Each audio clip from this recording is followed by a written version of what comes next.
नीलम Bhojpuri channel के subscribe करे खातिर लाल बटन पर उंगली दबाई और घंटी के चिन्ह पर क्लिक करके नया नया भोजपुरी गीत के आनंद उठाई।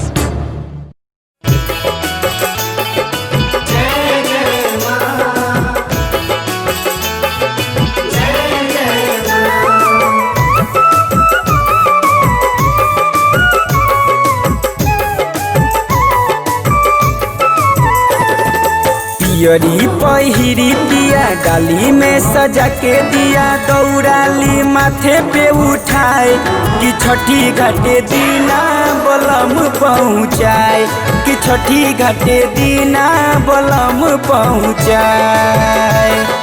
पियरी पहिरी पिया डाली में सजा के दिया दौड़ाली माथे पे उठाए कि छठी घाटे दीना बलम पहुँचाए कि छठी घाटे दीना बलम पहुँचाए।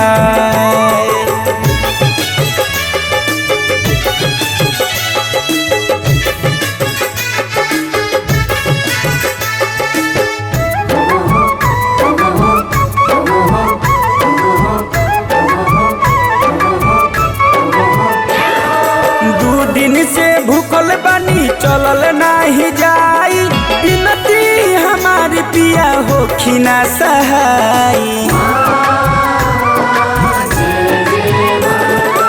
2 दिन से भूखल बानी चलल नाही जाई बिनती हमार पिया हो खिना सहाई। थर थर कापे देहे छठी माई के धरी ने रौरोली ही ना लगाए कि छठी घाटे दीना बलम पहुँचाए कि छठी घाटे दीना बलम पहुँचाए।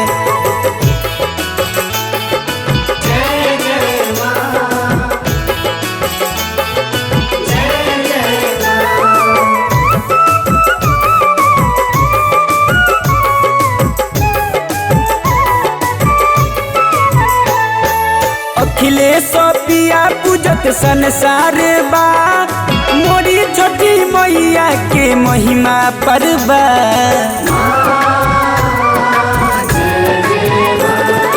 रवि पिया पूजत संसार बा मोरी छठी मैया के महिमा परबा। कमलेश कोमल छोड़े गईले पारा का छोड़ी करी कवनो उपाय कि छठी घाटे दीना बलम पहुँचाए कि छठी घाटे दीना बलम पहुँचाए।